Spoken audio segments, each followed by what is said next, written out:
রহমানির রহিম। আমি যদি হাজির হয়ে গেছি আপনাদের সামনে।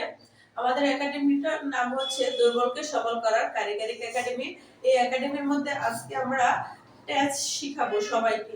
সবাই এখানে পড়া শুরু করবার আগে আমরা একটা কথা বলে দিব, ঠিক আছে? সবাই আমার সাথে বলো, হে আল্লাহ আমাকে এমন জ্ঞান দান করুন যেই জ্ঞান মানুষের মঙ্গলে আসবে জ্ঞান বৃদ্ধির দোয়া রাব্বি জিদনি ইলমা রাব্বি জিদনি ইলমা।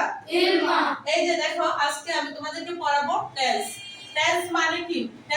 বলো আমার সাথে, টেন্স মানে কি? কাল। বলো, টেন্স মানে কি? কাল বা সময়। টেন্স মানে কি? কাল বা সময়। তাহলে এই যে টেন্স কাকে বলে সেটা আজকে আমরা শিখবো।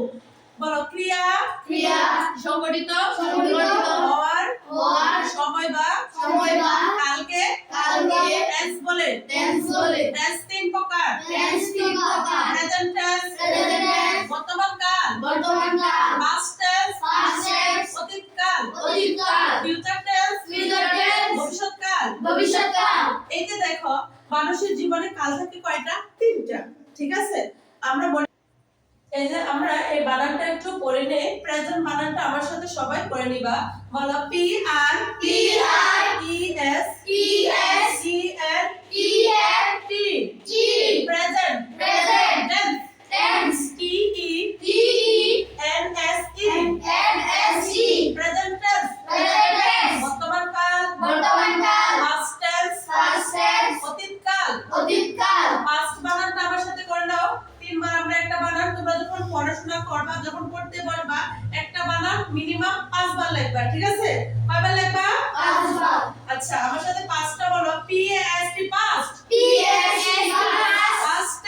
Past tense C E N S E. Past tense অতীত কাল, future tense F U T U R E. Future tense T E N S E. Future tense ভবিষ্যৎ কাল। এই যে আমরা তিনটা বললাম, একটা হচ্ছে বর্তমান কাল। এখন যদি বলা হয় বর্তমান কাল, যদি বলা হয় প্রেজেন্ট টেন্স কাকে বলে, তাহলে আমরা বর্তমান মানে হয়, বর্তমানে যেটা হবে। এখন তো আমি তোমাদের পড়াতেছি না, তো এটা কি? প্রেজেন্ট। আমি তো পড়াতেছি তোমাদেরকে, এটা কি?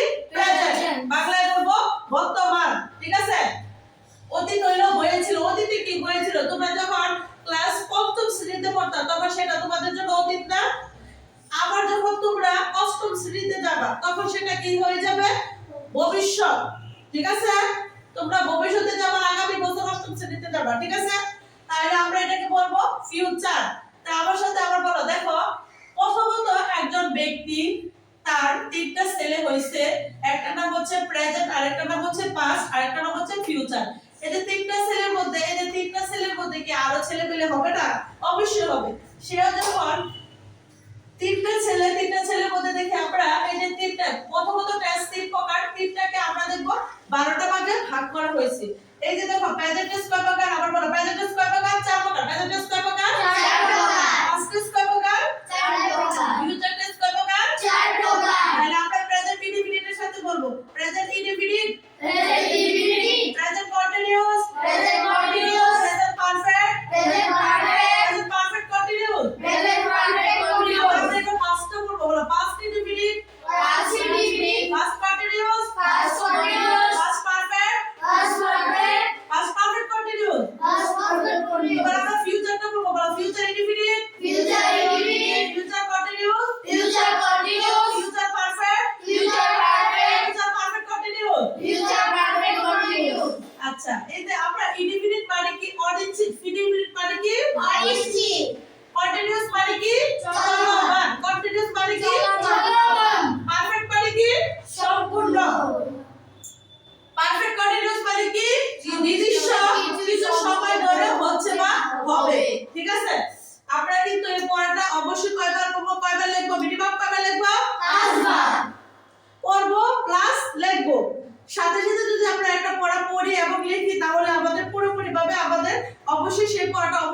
থাকবে। আর পড়ার সময় কোনটা জানো? সব সময় ফজর নামাজের পরে, সকালবেলা ঘুম থেকে উঠে ফজর নামাজটা পড়ে তারপর পড়তে বসবা। 8টা পর্যন্ত তুমি যদি পড়ো তাই অবশ্যই তোমার পড়া শেষ হয়ে যাবে। আর রাত্রে পড়ার সময় হচ্ছে এশারের আগ পর্যন্ত। এশার নামাজের পরে খাবার দাবার খেয়ে তোমরা ঘুমিয়ে যাবা, আবার ভোর সকালবেলা উঠে পড়বা। তখন যখন পড়তে বলবো অবশ্যই পড়া মাথায় থাকবে। ঠিক আছে? আমরা পড়বো, ক্লাস লিখবো, সাথে সাথে এখন থাকবে মাথায়। দেখো যখন শিখবা এখন থাকবে মাথায়, পরে পরীক্ষার মধ্যে দিবা খাতায়। ঠিক আছে? আজকের মতো আমি যদি এখানে বিদায় নিচ্ছি, সবাই ভালো থাকো, সুস্থ থাকো। আগামী ক্লাসে দেখা হবে। আসসালামু আলাইকুম।